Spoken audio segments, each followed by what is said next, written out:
bread. We used to give them that. Tiga-tiga lang. Hindi mo kayo ginagawa.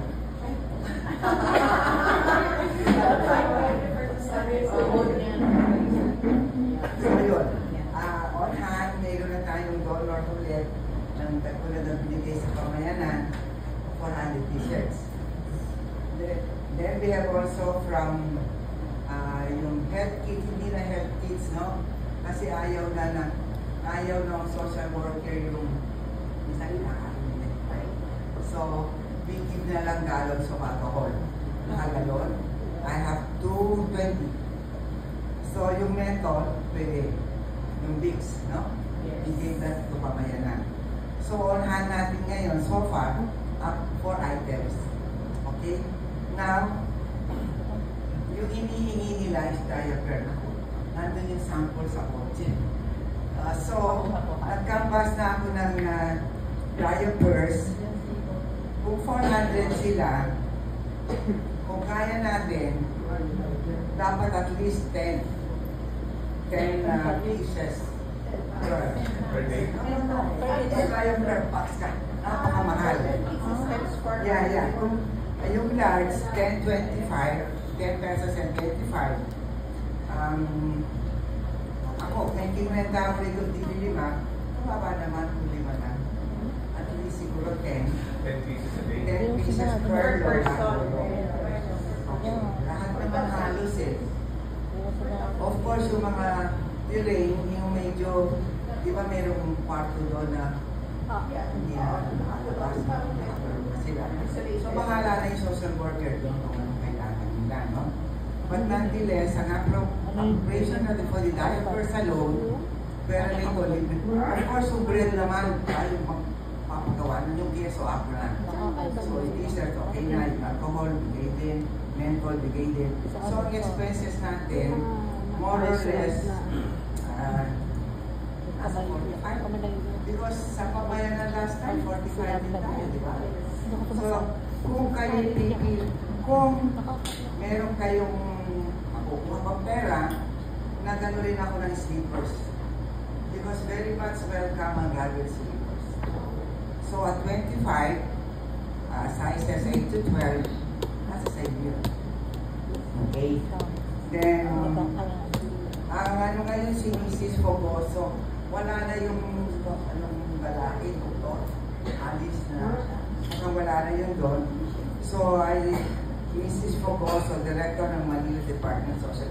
Remember, this is Manila, ha? Wala tayong magagawa. Kasi ang Quezon City, as of today, wala pa rin siya home for the aged. They have only, yung Golden Acres, national yun, merong Aruga, which is Tanay, nasa sa inyo yun. Pero ako, I suggest we maintain Guarmati. So yun, ang decision nasa sa inyo, basta on hand, I have yung cheese bread, 6 pesos. Pero kung irarap natin, yung dati, additional 500, which is reasonable. Okay? So, okay ba na 800 na ang order ito? Magagawa ko tinapay. Okay. So, yung pieces, so, you have to decide now, madam, kung yung ating diapers at kung kakayanin pa, rubber slippers. Kasi, cleaning materials, meron na sa Nepa Q-Mart, 25, 105 lang. O yun, nasa sa'yo. Last time kasi parang 5,000 yung budget natin for cleaning materials. Okay. And then 40,000 for the pulunto. So instead of pulunto, yung diapers na lang. Yes. Last time sa yung PDFs, we gave jogging pants. So, So andun yung CWL Bagong Bayan. So the mechanics will be the same as before in Puracala, wherein we will get one class, nursery, and then we will feed yung, I think 30 kids sila. And then, CWL Bagong Bayan, sila po yung magluluto, sila po yung magsuserve, sila po lahat. Yung budget lang po tayo. And then, parang kayo, Ate Joby? Parang ikalan siya before, but sila po yung magluluto. Tapos tayo po, at least magpupunta lang po tayo doon to make sure na everything will be okay, mag-assist na tayo. Pero basically, meron na po silang sistema, may logistics na sila, they know how to do it. So, tayo po mag-manage, tapos mag-finance po tayo.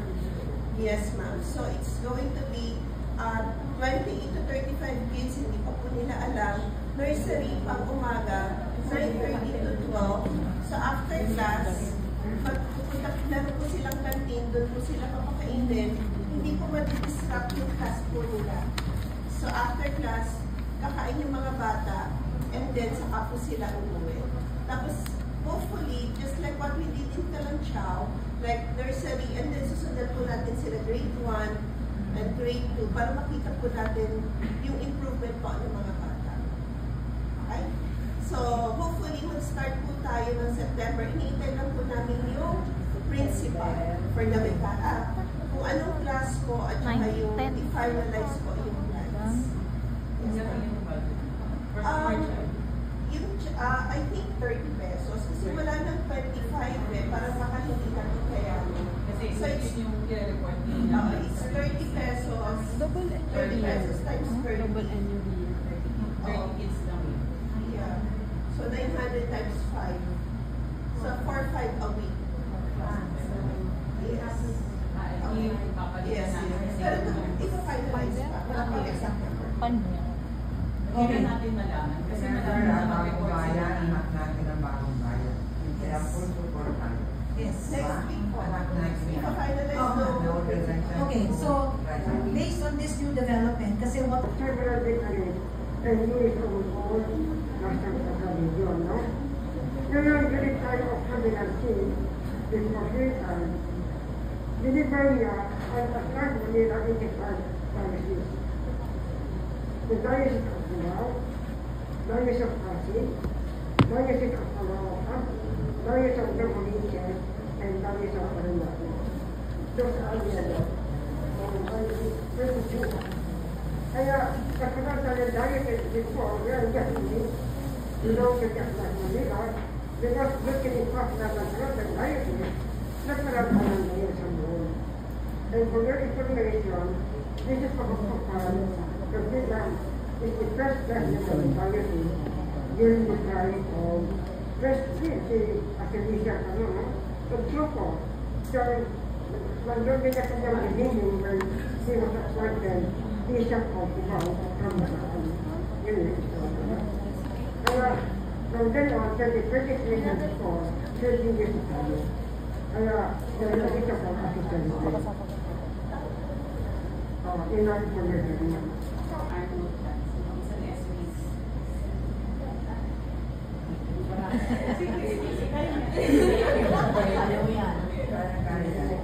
That was initiated by the Diocese of Cubao, Junior Diocese of Cubao, with the help of the seniors and then also po. And there were 11 juniors po that have attended, and we are yung most not attend in the Diocese of Cubao. There were 32 juniors total in the diocese. Tapos yung most po is yung unit of CPA po. And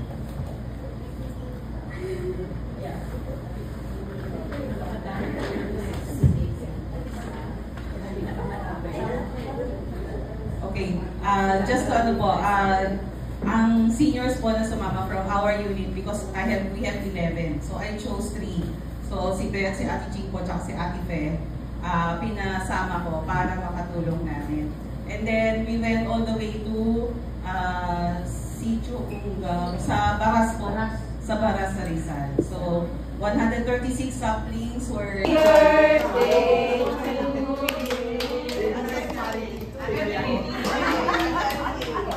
celebrants po natin si Ate Cora de la Cruz, Ate Evelyn Zumbilio, and Ate Wilma. Yes.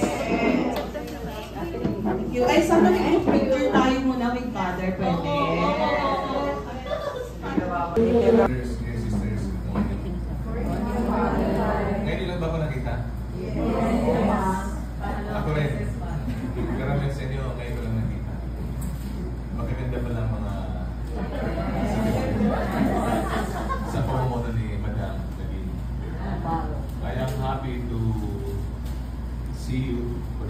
time, and for some, for the second or third time.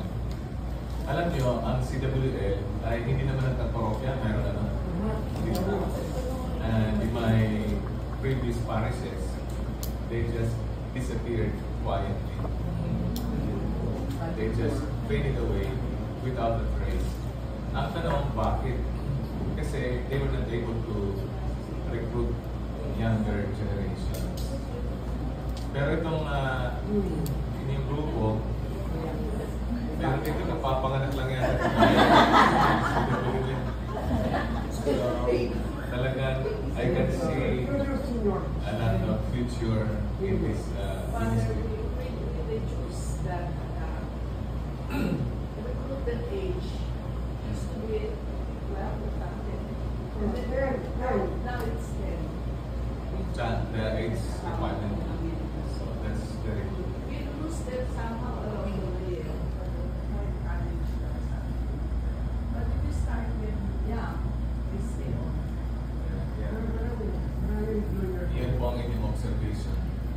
Pero isa sa mga what keeps CWL alive, active, and sustained, kung meron kayong ginagawang service, yung inyong ministry, as what Madam Nadine has reported, yung inyong ministry is what will keep you alive, sustained, and continue in your organization. Kasi kung titignan nyo ang CWL, this is one of the mandated organizations in the Catholic Church that continue to strive until today. Yeah, 103 years. Para ngayon City Bank. Nauna na lang kayo ng 1 year sa City Bank. Union Bank. Union Bank. Kaya yun po ang challenge sa leaders ninyo. How you are able to sustain this.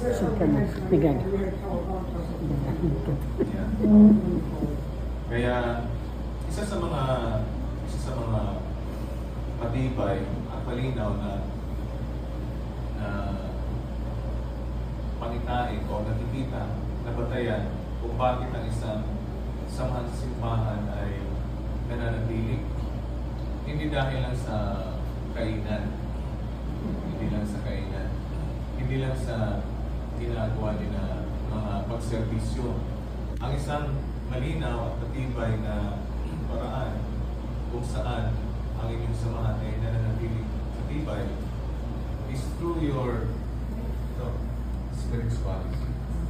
Kasi dyan yung maintindihan kung bakit kayo nasa simbahan, bakit kayo nasa CWL, bakit kayo nananatili pagpahanggang ngayon.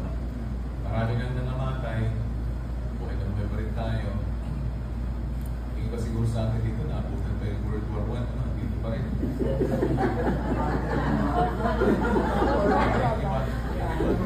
Yung iba na mga members dito sa simbahan, Marcelo, World War II. World War II. Kasi ang active sa simbahan, yung lagi nagdadasal, kumahaba ang buhay. Yun ang ibig kong sabihin. Minsan, yung simbahan, ilang beses na nasira, buhay pa rin. Ilan para ng nangamatay, buhay pa rin. Kasi, yan ang isa sa sekreto ng pagpahaba ng buhay. Sa pagpwede tayong ginagawa, tayo nagdadasal para sa Diyos at naglilingkod para sa ating kapwa. That is the sure secret to longevity. Kaya kayo mga bata, kapag tumagal kayo dito sa CWL, sinisiguro ko sa inyo, hahaba ang inyong buhay. Hahaba ang inyong buhay. And of course, you have to form, you have to inspire these younger ones so that they will continue what you are doing right now. Kasi po yun ang yun ang paraan para mabuhay yung isang samahan o isang grupo. And I am impressed that you have younger generations in your midst. Kasi pag sinabing CWL, ang nasa isip ko talaga ay hindi ko na lang sasabihin baka hindi ako makakain ng almusal dito. But anyway, maraming salamat po and thank also to Madam Nadine for inviting me here and for the first time. I'm able to see you and know you personally. At sana itong CWL ay makapaglingkod sa ating parokya at magbigay papuri sa ating Panginoong Kristo Mahal. Amen? Amen. Kanyang mga kaposa. Thank you po, Father.